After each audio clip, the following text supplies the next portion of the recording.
Greetings, Word Horde. We're here with an exciting option for you. A version of our podcast without any ads. That's right. No advertising interruptions, just the content you love, ready to go in your favorite podcast apps like Spotify and Apple Podcasts. It's another way to support the show, ensuring that we keep bringing you the word stories and language explorations that you love. Try it at waywardradio.org/ad-free. And it's affordable. For just a small subscription fee, you can enjoy Away with Words uninterrupted, except by us. Plus, it makes a great gift. Know somebody who loves language as much as you do? Give them the gift of words. Easy to sign up, easy to enjoy. It's the same Away with Words, just streamlined for your listening pleasure. Go to waywardradio.org/ad-free. Support us, support the show, and enjoy an ad-free listening experience. waywardradio.org/ad-free. Thank you. You're listening to Away with Words, the show about language and how we use it. I'm Grant Barrett. And I'm Martha Barnett. A while back, we had a conversation about names that also double as verbs, like your name, for example, Grant. Mm-hmm. You can grant somebody 3 wishes. 3 wishes, yeah. Or other names like Bob and Sue, which are also verbs. Mm-hmm. That prompted a letter from Nathan Steele. He is a freshman at the University of Wyoming in Laramie. And he writes that his dad's first name is Robert, and his last name, like Nathan's, is Steele, S-T-E-E-L-E. He says, when my dad was still a baby, my grandmother took him to the supermarket, and as she was there, a woman asked my grandmother what her son's name was. My grandmother told the woman his name was Rob Steele, to which the woman sarcastically replied, well, what's his middle name, Plunder? I love that. Nathan says, I don't think that before then my grandma had ever considered that both my dad's names were verbs or even that they were synonyms. My grandma has a good sense of humor, but by the way she told me the story, I think she might have been pretty offended. Yeah, definitely. I wonder if we can come up with another name that also means to steal. What's that word? Oh, grab? Nick? Nick, yeah. Well, and that's another verb. Whoa. Rob Nick Steele. This is how Grant and I have fun. Nathan, thank you for that email. We really appreciate it. We love your stories about your names. Keep them coming. 877-929-9673. Email words@waywardradio.org or tell us on Twitter at WAYWORD. Hello, you have Away with Words. Hi there. This is Jamie Morby from Calais, Vermont. Hello, Jamie. Welcome to the show. Hi there. I had a interesting and rather unpleasant experience a few weeks back that brought up a question about an expression I use. I was going to bed one evening and I felt/heard a bug of some kind fly and crawl into my ear. And it buzzed around in my ear for probably 20 minutes or half an hour and then stopped buzzing. And so I thought it had flown out, but in the morning I could still feel it. So I went into a doctor and I had it removed, and sure enough, it was a little tiny black fly of some sort. After I had it removed, it got me thinking of an expression that I use fairly regularly, that I'm going to put a bug in your ear about something. I might say it if I'm working on a community project and I want somebody's help with it. I say, I'm just going to put a little bug in your ear about a project I'm working on. See if you're interested. It got me to wondering if the bug in that expression is an insect or a bug like a listening device. Oh, okay. Just where that expression comes from. Oh, Jamie, well, we've sort of run the gamut of emotions here from cringing to just... I know, right? No, the bug is a literal bug. It goes back to at least the mid-19th century, this expression of putting a bug in someone's ear or leaving a bug in someone's ear. And usually back then it meant to give somebody a suggestion or an idea, particularly one that was sort of irresistible, something as persistent as that bug in your ear. There's an older expression, to have a flea in one's ear, that goes back to a French phrase, and that goes back much farther, at least to the 16th century, maybe 14th. And, interesting. Yeah, and in the original French phrase about putting a flea in someone's ear, it had to do, again, with insistence, but particularly erotic desire. Wow. Yeah, something that, Interesting. in fact, here's a little ditty from the 17th century. A longing girl with thoughts of sweetheart in her head, in bed all night will sleepless twirl, a flea is in her ear, 'tis said. I love it, though. I'm not sure I slept super well that night. I guess not. Oh, man. Well, I think that's the first time we've had a story like that on the show. Jamie, you're a rare one. We appreciate the call. Never a dull moment up here in the woods of Vermont. Thank you for calling us. We careful. appreciate it. Take care now. Absolutely. Bye-bye. Thank you so much. Have a great day. All right. Bye-bye. Bye-bye. Call us with your language question, 877-929-9673. My light bulb moment for this week was learning that the Irish Gaelic word slob, S-L-A-B, means mud. It was adopted into English as slob, S-L-O-B, and in the 18th and 19th century, slob meant mud, especially soft mud on the seashore. And the name for this oozy, muddy land was later applied to people who were untidy or dull or lazy. Slob. So the original Irish Gaelic word is what? Slob, S-L-A-B. And it meant? It meant ooze or mud. Interesting. Nice. I didn't know that. How about that? That's my light bulb moment for the week. Light bulb moment. That's a great one. Talk to us on Twitter, WAYWORD. Hello, you have a way with words. Hey, how are you doing? This is Bill Underwood from Fishers, Indiana. Welcome, Bill. What can we do for you? Well, I was listening to your show, and I came up with a word. I was in South Africa a few years ago working for equipment manufacturers, helping them open up new markets across Africa and the Middle East and Latin America. Now, my first trip to South Africa, my contact there at the end of the day after I demonstrated the television transmitters we were talking about, said he would like to have dinner with me so that he could discuss a scheme that he thought would benefit him and me mutually. And, of course, I was taken aback because the first thing I thought was he wanted to involve me in some sort of nefarious plan of his Sure. that involved something illegal, because that's what I thought of when I heard scheme. And, of course, it wasn't until after we had dinner and I found out what he really wanted to talk about. I sort of used context clues, if you will, and found out that for him, scheme just meant a plan. Yeah. Not something nefarious. So he didn't say it with an evil laugh or anything like that. Rubbing his hands together. No, but he did have a big smile on his face, and he was a Zulu fellow, so he had sort of a thick accent anyway. Yeah. He said, Bill, I would like to discuss with you a scheme that I think would be beneficial to you and me. And I said, well, that doesn't sound too good to me. Oh, wow. That's a great cross-cultural collision there. But you figured it out. Right, absolutely. And so your question is, why the difference? Yeah, why the difference, and why do we see the word, or I guess I assume that most people in this country would think that you were talking about some sort of nefarious plot. Yeah. Whereas over there in South Africa, and maybe even in the UK, I'm not sure if it's That's right. there. Why is it so much different? That's right, yeah. In the United Kingdom and all of the Commonwealth countries, as far as I know, that is pretty much everywhere except Canada and the United States, scheme the noun, let's be careful, it's just the noun, tends to be kind of neutral. Tends to just mean plan or program, just something that we're going to do, or some list of things, or something that's about to happen, or that we're going to put on the schedule or on the calendar, that sort of thing.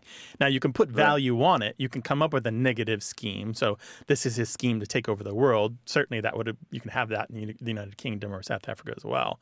But generally, without any kind of qualifier, scheme alone on its own is generally neutral. And whereas in the United States and Canada, scheme is assumed to be negative when it's on its own. Now, the verb is different. Scheming, pretty much anywhere in the English-speaking world, is assumed to be negative, whether or not you're in North America or the UK or Australia, the Antipodes of South Africa. So that's that's really interesting, right? That we have this divergence. But it all boils down to the fact that the Englishes have kind of been split for so long, and they've kind of gone their own way. They're all children of the same parents, and they're related, and they send letters back and forth, emails, if you will, and there's some communication, but they take their own path. And so scheme is one of those words that, for some reason, along the way, just decided to take its own path for those of us in the United States. Partly it's affected by things like pyramid scheme or Ponzi scheme, which are very common terms in the United States. We often associate scheme with those kind of shenanigans. Yeah, and then on the other hand, you've got the term color scheme. What's the color scheme for that event? So scheme isn't always negative here, but again, on its own, we don't assume it's neutral. We assume it's negative. Maybe because my mother used to call me a little schemer when I was young. When I was sort of going against the grain. You little schemer, you. So. But the scheme turned out to be very beneficial. In fact, all he wanted to talk about was using the technology that I had introduced to create distance learning systems for students out in the farther reaches of South Africa, so they could learn from teachers in Johannesburg. So it did work out well. It sounds like you're doing good work out there. Absolutely. Actually, today I am surrounded by a group of very well-behaved first graders. I'm a substitute teacher now in Fishers, Indiana. Oh, my goodness. Can we say hi to your class? Say hi to the class, yeah.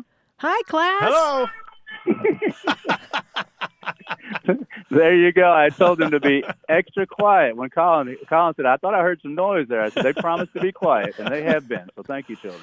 Well, Bill, we'll let you get back to the kids, and we appreciate you taking time out of your busy day. All right. Thanks so much. Take care now. Bye-bye. All right. Bye-bye. Well, call us to talk about language, 877-929-9673. There was a really cool discussion on English Stack Exchange about the question, what's the word for things that work even when they're not working, like an escalator or a moving sidewalk or a moped or maybe an electric screwdriver. They don't work exactly the way they're supposed to, but you can still use an escalator. What's the term for that? Right. The joke is that escalators become stairs, right? Yes, yes. And it was just an interesting discussion that was full of jargon and phrases that I loved, like fault-tolerant design. That's right, yeah. Then web design, they often talk about safety failback or fallback, and things like that. Yeah, I was surprised to learn from this discussion that fail-safe is not necessarily a term that means without failing. No. It failed, but it didn't hurt you. Right. I didn't realize that was another sense of fail-safe. I thought it meant that it would never fail. Oh. And the other term that I really liked was graceful degradation. Oh, yeah. And that's the ability of a computer, machine, or electronic system or network to maintain limited functionality, even when a large portion has been destroyed or rendered inoperative. Graceful degradation. And some of those don't really cover the point. The point is that it can still do the job, but it doesn't do it as efficiently or as effectively. A lot of times these hunt for the word, when it's saying, I need one word, or I need a really brief. What they're really looking for is elegance. They want something that sticks. Yes. They don't want jargon. They don't want, because there might be a perfectly serviceable word, but like it's boring or it just sounds like something that you would get out of a business journal and not something you'd use every day, like in the kitchen. Yeah, elegance is a good word. I always think of it as poetry. Something poetic, really, right? Yeah, and I think graceful degradation, I don't know, that should be in a poem someplace. Maybe, but degradation's got that Latin feeling to it, and sometimes is a strike against a word. You think? Graceful degradation. Maybe. Well, if you've got a word for that, what is a word from your reading or something that you found that can apply to a tool or a device that still works for its purpose even though it's broken? 877-929-9673.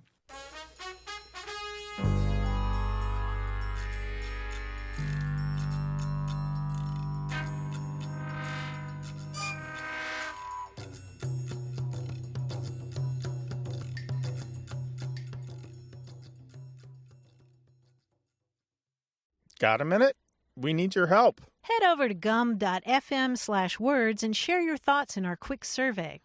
Your feedback matters. It's the backbone of our show's success. Thanks for making our show even more successful. That's gum.fm/WORDS. Thank you. You're listening to Away with Words, the show about language and how we use it. I'm Martha Barnett. And I'm Grant Barrett, and here he is, our quiz guy, John Chinesky. Hi, John. Hi, Grant. Hi, Martha. Here I am. And here is a quiz I have for you guys. Now, if you're the kind of person who has a favorite crossword constructor, chances are you also have a favorite crossword clue, a clue you've come across that you find to be particularly clever. Now, for example, my favorite go-to clue has always been first place, 4 letters, a 4-letter answer. Do you know what that one is? First place? First place, 4 First letters. place, 4 letters, yeah. As a preacher's kid, I think I can guess. Yeah, what do you got? How about Eden? Eden, correct, right. The first place was Eden, so to speak. Yeah, that's one of my favorites, a standard clue that I always use as an example when I give you some favorite crossword clues. Now, if you need a couple of letters to get the answers, that's perfectly fine. I'll tell you what I have filled in already. Here we go. Here's the first one. Leaves home, 4 letters. So is it a home for leaves, like the leaves that come off of trees? That's what I'm guessing. Tree is the answer. Yes, very good. I'll fill that one in. Very nice. Here's a 3-letter answer. John to Ringo. John to Ringo. John to Ringo. So it is the Beatles, something with the Beatles? Well, the Ringo is, yeah. So it's not, so it's the bathroom. It's not the musician, right? 3 letters. So it's Lou, L-O-O. Lou, yes, perfect, very nice. That's a classic Merle Regal. We loved Merle. Oh, Rip Merle. Yeah. Here's another one from Merle Regal, by the way. 4 letters. The reason crows are noisy. Because. Cause, yes, that's right. Very good. Cause. Here's one from Amy Lucido of the American Values Club crossword. It's less rich than the 1%. 4 letters. Skim. Yeah. Skim milk. Skim is correct. Good. Here's one from Stan Newman. It brings out the child in you. 5 letters. Obstetrician? You're getting close. It's not doctor? No. How about doula? Doctor is 6. What'd you get? Doula, great. Doula is good, but this is an it. It's not a person. It's a concept. It brings up labor. Labor is correct. Nice. Nicely done. Nice. Good. Finally, here's the last one. I'm not sure who this is from. I'm sorry to say. The answer is 6 letters and then 7 letters, and it's play with your food. Play with your food. Yeah. I have a guess. All Let's right. hear it, Martha. How about dinner theater? Dinner theater is correct. Nicely done. That's great. That was fantastic. And thank you for giving all the shout outs to all these incredible, these people, these intelligent people who make these crazy, wonderful puzzles every week. John, thanks so much. Thank you. See you next time. Bye-bye. Bye, John. Well, we'd love to talk with you about any aspect of language whatsoever, so give us a call, 877-929-9673, or send an email to words@waywardradio.org. Hello, you have a way with words. Hello, this is John Vaughn from Williamsburg, Virginia. Hi, welcome to the show. What can we do for you? Hey, I had a question. I had some friends of mine, we were in Chicago, and they put out this idea that the English language is like what they call the Borg. It comes in and destroys, it consumes all languages, it takes their words and ideas, and it may cause other languages to collapse. I had never thought of it that way, and I just didn't know if there was any real research on that concept. And I just kind of wanted your opinion. Is English kind of the all-consuming amoeba of languages in the world right now? Oh, that's an interesting question. What was the conversation like leading up to this statement? What got you there? We were talking about how different writers like Kerouac have unique styles, and then how English is a language that some people didn't really like writing in because they didn't feel it was a real language, and they wanted to write in other languages. And for me, I was just looking at this going, it made me worry because I know some ideas in French they say, je ne sais quoi, they don't quite translate. And I thought, well, if we are kind of taking over other languages, are we misusing their words, and then does that idea around that word kind of disappear from history? You know what I mean? John, the short answer to this is we need to be sure who the agent is here. Who is doing the action? And English isn't doing the action here. English isn't the verb in this story. It's not the protagonist here or the antagonist. What we're talking about here is, by happenstance of history, English has been used by two powerful nations in a row. First, the British Empire, and then the United States. One right after the other with some overlap. And the British controlled large portions of the world, huge amounts of territory, lots of natural resources, many millions of people. And then the Americans did it and are still doing it. Lots of financial resources, lots of political power, lots of financial power. And this is the reason that English is permeated so many corners of the world. That's the main reason that English is like it is today, and why it just seems to be infiltrating French and Danish and a lot of languages that you didn't mention. Now, the reason that English has so much vocabulary is another whole different set of responsibilities. English itself is an agglomeration of different conquering forces that happened over many thousands of years, from the Proto-Indo-European, whatever culture it was that created that language, and the Proto-Germanic and the Norse when they came into the British Isles, and the Normans and the different forces that came together to that each of them brought their language and put their stamp on what we speak now, the English that we have now. And so each of these had their own different version of a language that changed what we speak. So the problem that I'm having with what you're saying is, who is the we? What is the we here? Who's doing the work? You're absolutely right, because I was personifying it as it's the language's actual problem. It's the structure of English that makes it dominate and terrorize the other languages. So let's just talk for a second before the British became a world power. English was already a kind of a mutt language, had already had a lot of different features from French and the different Germanic varieties and some Celtic features in there. And it was already this really interesting hybrid that had kind of simplified and lost some of the features that the other Germanic languages had, that made it easier to learn, but it still didn't mean that anybody was more likely to pick it up than any other languages. The reason it was widely learned after a while is because the British and their sea power started taking over large portions of the world and started taking on a lot of natural resources and started becoming very wealthy.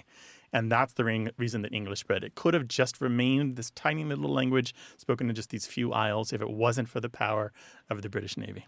That's it. That's really good where it could have just stayed. So it's politics rather than anything inherent in the language Absolutely, itself. yeah. There's nothing special about English that meant that it was going to be spoken by this many people and then start to have its words pop up in all these languages around the world. Okay, well, thank you for your perspective. I guess that makes sense, so I won't feel so guilty when I speak it. Appreciate the call. John, thanks so much for calling. Take care.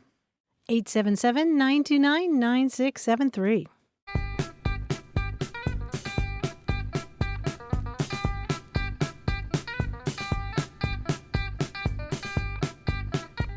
The word stentorian describes somebody with a loud or powerful voice, but it's got a great etymology. It goes back to the Iliad. There's a Greek herald in the Iliad who is described as brazen-voiced stentor. It's a proper name. The guy's name was Stentor, brazen-voiced stentor, whose cry was as loud as that of 50 men together. Oh, wow. That's and brazen itself has an etymology, right? I think it does. It have to do with bronze or something like that? I believe so, right. Yeah. So it's the sound of trumpets, right? There you go. Interesting. Yeah. Stentorians, named after somebody. Yeah, and in the Odyssey, of course, you have Mentor, who is another character in the Odyssey. Athena takes the form of Mentor, and he's a counselor to the son of Odysseus. Perfect. This is where we get our words from the classic literature of the Western cultures. We get a bunch of them. 877-929-9673, or talk to us on Twitter at WAYWORD.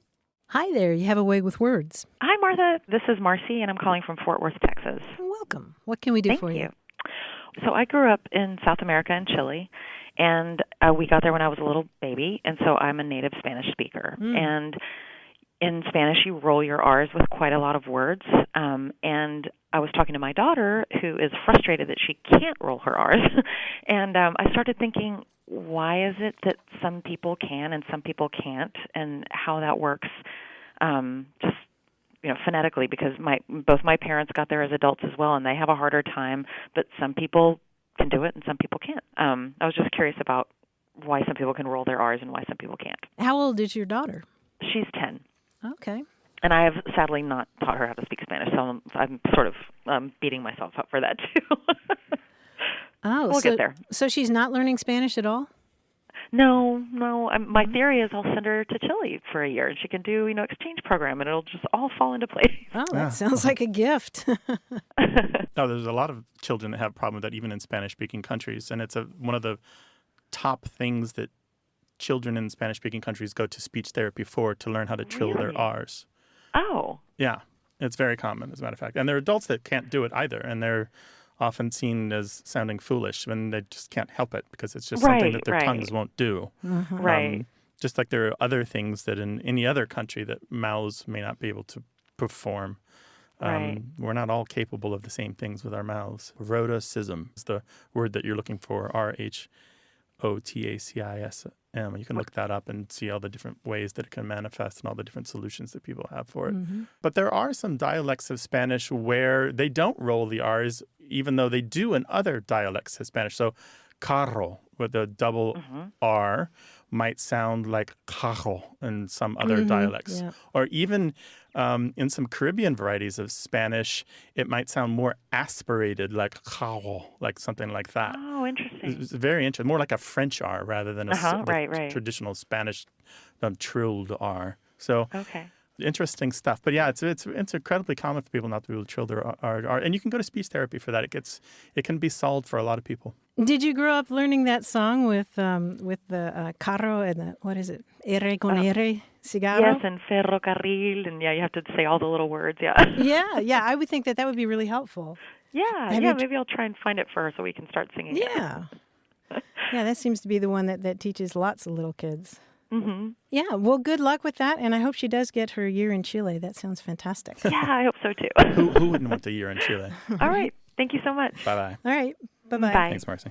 877-929-9673. Welcome to Away with Words. Hi, this is Max Olderstorff calling from Sacramento, California. Hello, Max. Welcome to the show. What can we do for you, Max? Well, I have a question about a long type of donut that I've heard called a couple different things. Some people refer to it as a long john. Other people refer to it as a maple bar or a chocolate bar. And the specific type of donut I'm describing is made of donut dough. It's long and it's frosted on top, but there's nothing in the middle. I grew up in San Diego, and down there we called them exclusively long johns. But then when I looked online, it said that the American West Coast actually generally refers to them as bar donuts. And then some places also refer to eclairs as long johns as well. So just wanted to call up and see if you guys could shed some light on the origin of the term, on kind of the geographic locations of who uses what, and basically why things are the way they are with regards to this particular delicious dessert. Okay, a warning for our listeners. We're about to talk about food words, and people get really testy and opinionated when it comes to food words, because one word in one part of the country means something very different in another part of the country. That's true. Warning over. Long johns, Martha, what were they in Louisville? This is totally a new one on me. I see in the Dictionary of American Regional English that the term long john or longy is distributed in the upper Mississippi Valley, the upper Midwest, the Plains States, and Michigan. And apparently here in San Diego. I haven't heard that. But Max, bar donut? How boring is that? Yeah, I agree. And, I honestly, I'd never heard of people calling it bar donuts before I went to the East Coast, which is basically the opposite of what the books say. So I was very confused when I read that.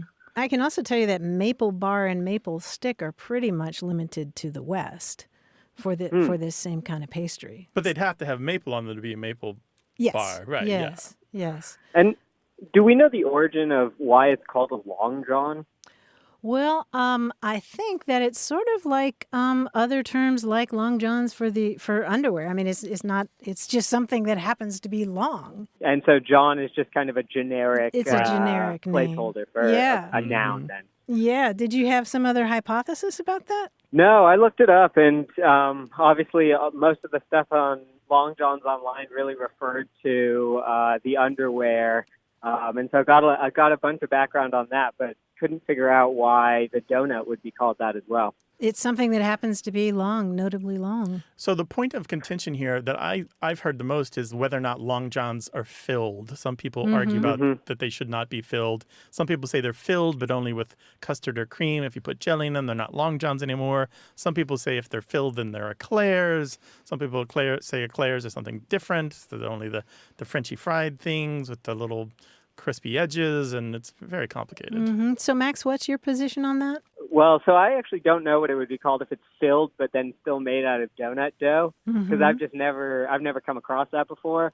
To me, an eclair is a filled long donut, but it's made out of a different type of pastry, and then any sort of long bar style donut would be called a long john. Okay.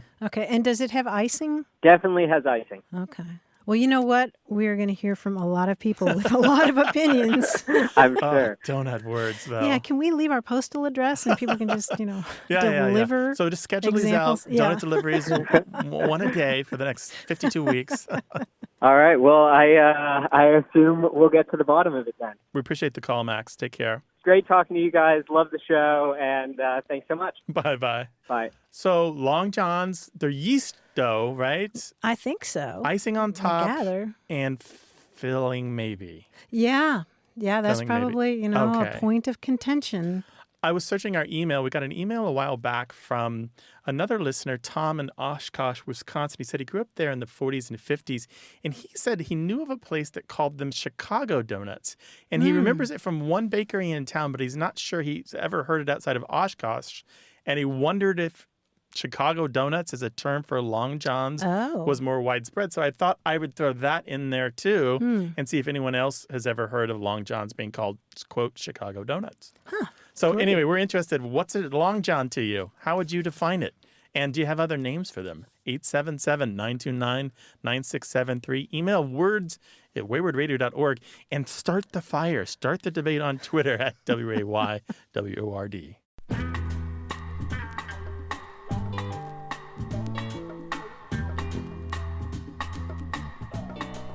I came across an intriguing use of the word stranger. I did not know that stranger could apply to a tea leaf floating in your cup of tea.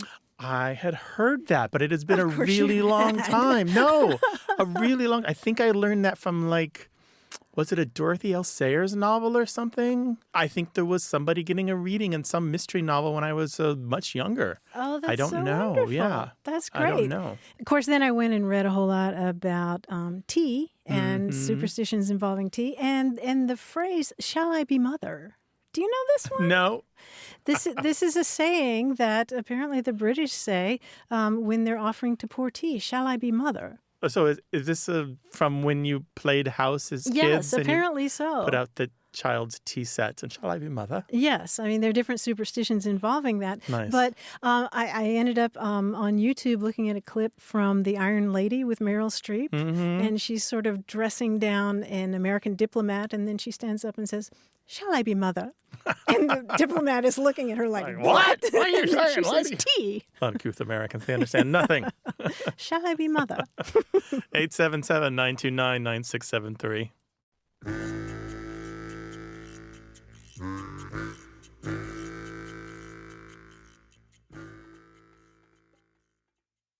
Hey, we've got something special for those of you who love our show but could do without the ads. That's right. Imagine a way with words, the same engaging conversations, the same deep dives into language without advertising interruptions. We're talking about our ad-free podcast feed. It's sleek, clean, and it's just for our supporters. It's at waywardradio.org/ad-free. It's inexpensive, easy to sign up for, and works with all major podcast apps like Apple Podcasts and Spotify.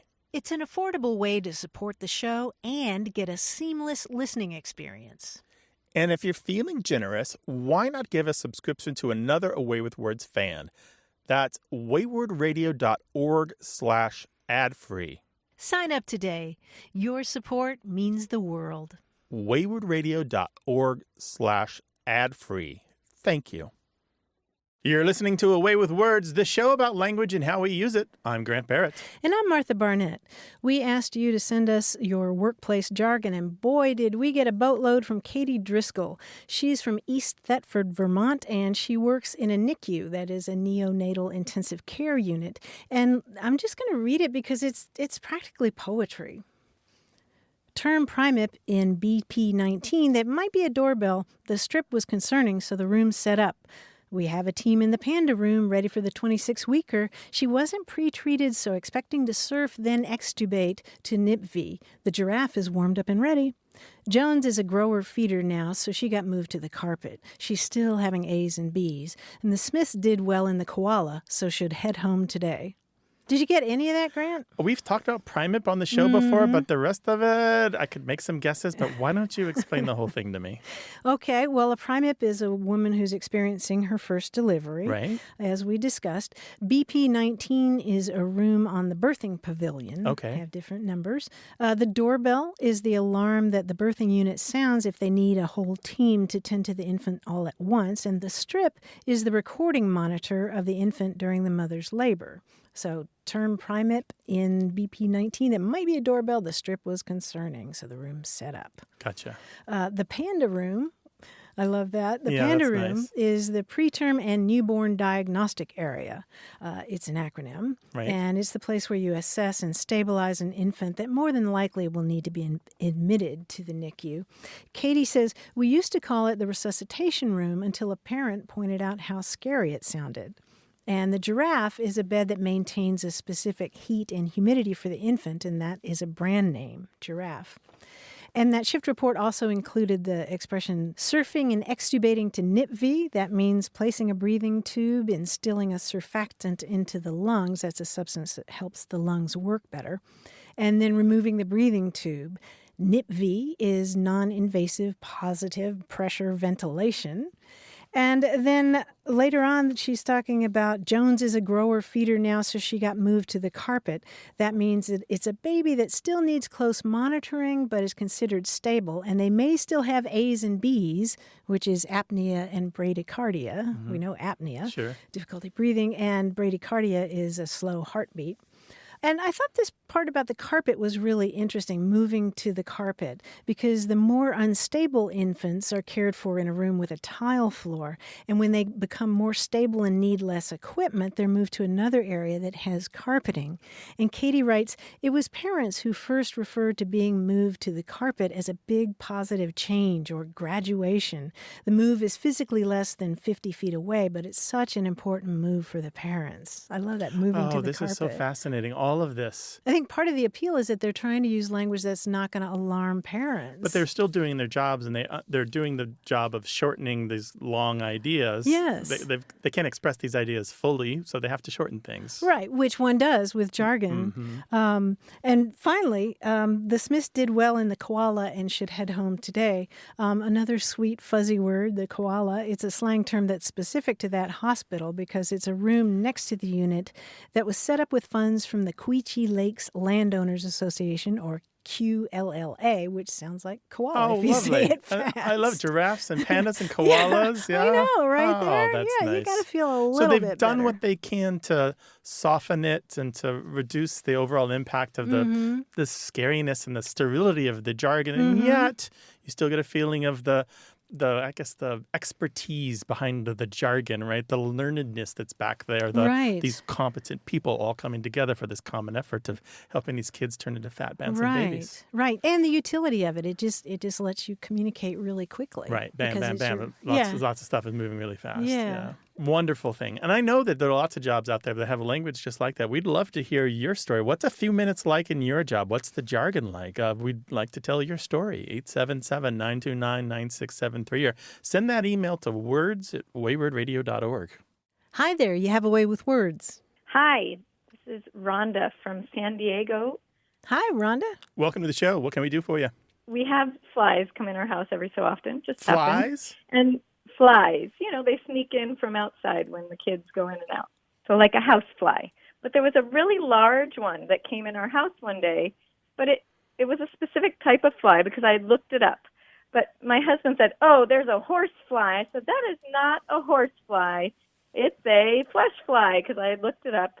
And he says, "No, it's a horse fly. I can call it a horse fly, and because I choose to, and my family calls it a horse fly, it can be a horse fly." I said, "No, if we know the name, we need to call it by its regular name." So we decided we needed to call you and let us know if our discussion was appropriate or not. Okay, this is a good question. So a fly came to the house. He called it a horsefly. Did he know that it was actually a flesh fly? He knew that it was a larger fly than like some of the smaller housefly types. Right. What's a flesh fly? I don't know if everybody's seen them, depending on where you are in the world, but they're larger than like the normal little green-bodied houseflies we have here in Southern California, and they have like gray striped bodies and red eyes. Okay, They're much larger and louder. So. Okay, and Rhonda, do you relate to horse flies and flesh flies differently? I do. So I come from like a biology and animal husbandry background, and so I very much, like in college working with farm animals, know what a horse fly is because they are giant and they bite. So for him to call this still kind of a house fly a horse fly, I was like, no way, Jose, that is not a horse fly. But so you've got this level of expertise that he wasn't respecting. Yes. Okay, and it makes a difference because if it were a horsefly, you would want to avoid it because it might bite you? Oh, definitely. Okay. And they hurt. But the flesh flies, they only go after dead animals or open wounds, right? Right. Okay. They eat dead things. Dead things, so, yes. Yeah. Okay, so, but did he want to stick to his guns just because he didn't like being told what to do and what to say? It may have been partially that. I don't know. He even brought it up like again when we were discussing this. So that's why we were like, we need to call Grant and Martha. Oh, here's goodness. where we are. Oh, it's a little complicated. The simple fact is, if you know the name of it, you call the name of it.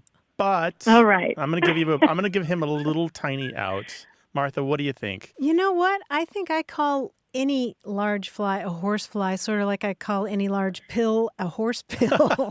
It's just like I call any dog a pup or a pupper. Yeah. Yes, I get that. So I don't know that I would feel that strongly about it. I mean, I'm learning about flesh flies as we speak. Okay.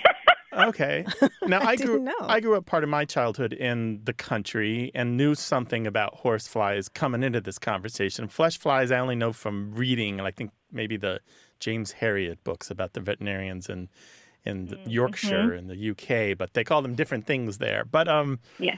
I'm thinking about this, and I'm thinking if you know a term that's specific and somebody else has kind of nudged you in the right direction, why not go for it? And another thing I'm thinking is, why die on this hill?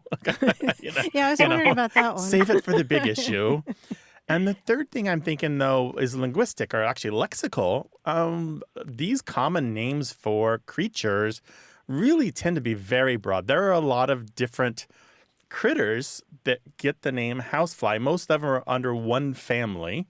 But there are a lot of different kinds of horsefly, just like there are a lot of different kinds of fleshfly, most of them under one family. But they refer to a lot of different kinds of animals. So I'm just thinking about how broad a term horsefly can be to refer to a lot of different critters of a lot of different sizes and colors and descriptions. Yeah. Have you all thought about using the scientific names for these insects? Right? That's what he brought up. He's like, but you don't use the Latin for it, Rhonda. Yeah, right. How dare you? But you're saying we know what it is, so why not call it what it is? Right. And just, especially since we have young children, I want them to know the right thing. Like, I come from animal care. I want them to understand what the different creatures are. So if we know what it is, let's call it what it is. Yeah. Flesh fly is kind of gross to say. It is. Yeah. But it's kind of fun, too. I think overall here, I'm thinking once you let him know that there was a better term for it and you reminded him there was a better term for it, he should have just gone with the easy answers and, oh, yeah, flesh fly. And then you all could have moved on and had your day. Yeah, and taught your That's kids right. that. You should listen and learn and move on, right? But save the energy, save the fighting energy for something else bigger later. something more important. That family fighting energy has to be conserved for real issues. I don't know. Maybe Real they one. should die on that particular hill and forget the other. Well, it's true. Sometimes we have these small proxies, like who gets the newspaper first on Sundays, right? Right. We fight over that instead of the real big thing, like who's going to be responsible for taking the car in for repair. So, Rhonda, have we satisfied you? I think so. I think I've heard that he should have listened to me. We hear what we want. Yes. No, but that's true. I think he should have. I think he should have used the specific term anyway if he knew it. And then when you reminded him of the better term, he probably should have latched onto it. Yes. But anyway, thank you for Yeah, sure. chatting Thanks for it out calling. with me. Take care now. Bye. Bye, Bye-bye. Rhonda. 877-929-9673. Email words@waywardradio.org. Hello, you have a way with words. Hello, how are you guys doing? I am calling from Houston. My name is Syed. What can we help you with, Syed? I have recently moved to the States. It's about 2 years. But since I've been here, what I do when I talk to somebody, if I'm, for example, talking about my father, I would mix up the genders. I would say she instead of he. Or if I'm talking about a lady, I would call him instead of her or something like this. I don't know why that's happening. I'm really confused. My mother tongue is Urdu. Mm-hmm. I'm from Pakistan, Mm-hmm. and I also speak Punjabi. But this is something that's very weird.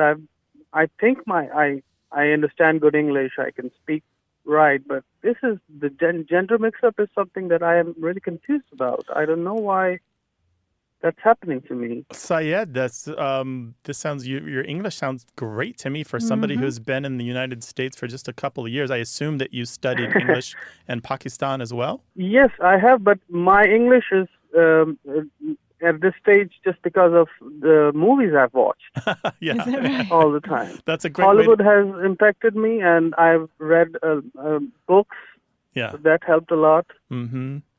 But getting those pronouns wrong, getting the gendered pronouns wrong must be embarrassing sometimes. Oh, yes, it is. Yeah. I think there's a good explanation here. I don't speak Urdu, and I don't know very much about it, but I believe that there's no actual gendered pronouns, right?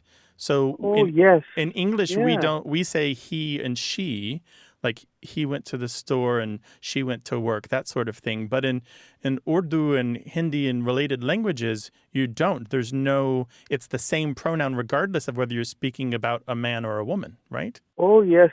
Now I get it. Yes, that's true, because we have a word that's pronounced wo Mm-hmm. or unhe Mm-hmm.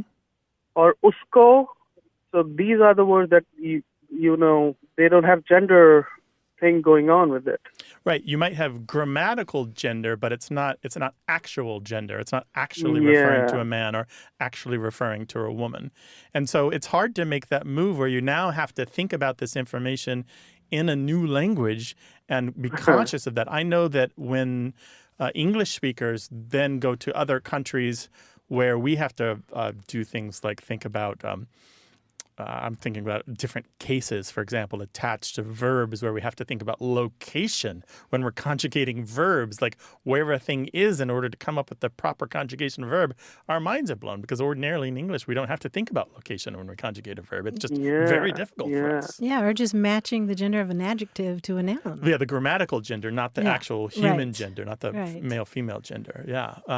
So that's a very and actually it's an incredibly common mistake for people who speak Urdu or Hindi. Okay, Yeah. I didn't know that. Yeah, it's very common. And the only way out of it is practice, I'm afraid. Yeah, well, I've been practicing for 2 years now. You sound very good to me. Yeah, you sound great. Yeah, well, the other thing was that, when I'm listening to somebody, I have to translate it into Urdu and then understand it and then speak it out in English and translate it again. But I've gotten over that a lot. But the gender thing was very confusing now, and that's a good explanation. Yeah. Well, it sounds like you're well on your way. Seriously, if you're in a retail position where you're having conversations with English speakers all day long, you are in a perfect position to be very fluent in no time at all. This is just the optimal situation for getting your English in order. A lot of practice. Yes, Right. exactly. Syed, call Yes. us again in a couple years and let us know how it's going, all right? Oh, yeah. Thank you very much for your time, guys. Our pleasure. Take care. Bye-bye. Bye-bye. Bye.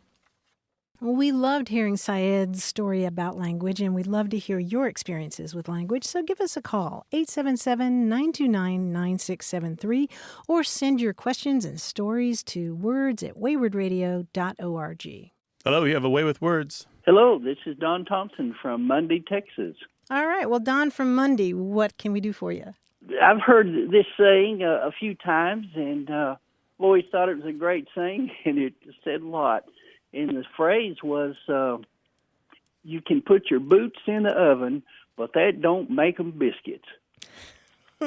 And I just always thought that was a great saying, and evidently not a lot of people have heard it. And I think I might have heard that a politician or some celebrity said it, but I was just wondering about the phrase and where it came from and who else might have said it. Mm-hmm. And Don, what do you take that phrase to mean? To me, I think it means just, you can call something whatever you want, but it is what it is, regardless of what you say. It's kind of like a rose by any other name. Huh. Yeah, that's good. Something like that. Yeah, this phrase has been floating around. The more common phrase that I've seen is a version of a saying that goes, just because a cat has kittens in the oven, that don't make them biscuits. I have not heard that one. It's just like you said. It's the ex post facto fallacy, right? Just because something seems to have a causal relationship doesn't mean there is one. Yeah. So the more common version that I've heard, Grant, is the one involving cats and kittens in the oven, which is kind of plausible. You know, cats look for some place to have their kittens. Although I did see a much earlier version of this back in 1895. Somebody was writing in a magazine and was talking about an editor of the Louisville Journal, the town where I'm from, and they wrote, "Does the editor of the Louisville Journal suppose that he is a true Yankee because he was born in New England? If a dog is born in an oven, is he bred?" We can tell the editor that there are very few dogs, whether born in an oven or out of it, but are better bred than he is. Aha. Two kinds of bread. Oh, yeah. Yeah. Kind of a double-edged sword there he was wielding. Yeah, exactly. But what was your version again with the boots? You can put your boots in the oven, but that don't make them biscuits. Truer words were never spoken on National Public Radio. I believe that's right. Thank you for calling, Don. We really appreciate it. Thank you. 877-929-9673. Thanks to senior producer Stephanie Levine, director Colin Tedeschi, editor Tim Felton, and production assistant Caitlin O'Connell. You can send us a message, subscribe to the podcast, get the newsletter, or catch up on hundreds of past episodes at waywardradio.org. Our toll-free line is always open in the U.S. and Canada, 877-929-9673. Or send us your thoughts to words@waywardradio.org. A Way with Words is an independent production of Wayward Inc., a nonprofit supported by listeners and organizations who are changing the way the world talks about language. We're coming to you from the Recording Arts Center at Studio West in San Diego, California. Thanks for listening. I'm Grant Barrett. And I'm Martha Barnett. Until next time, goodbye. Bye.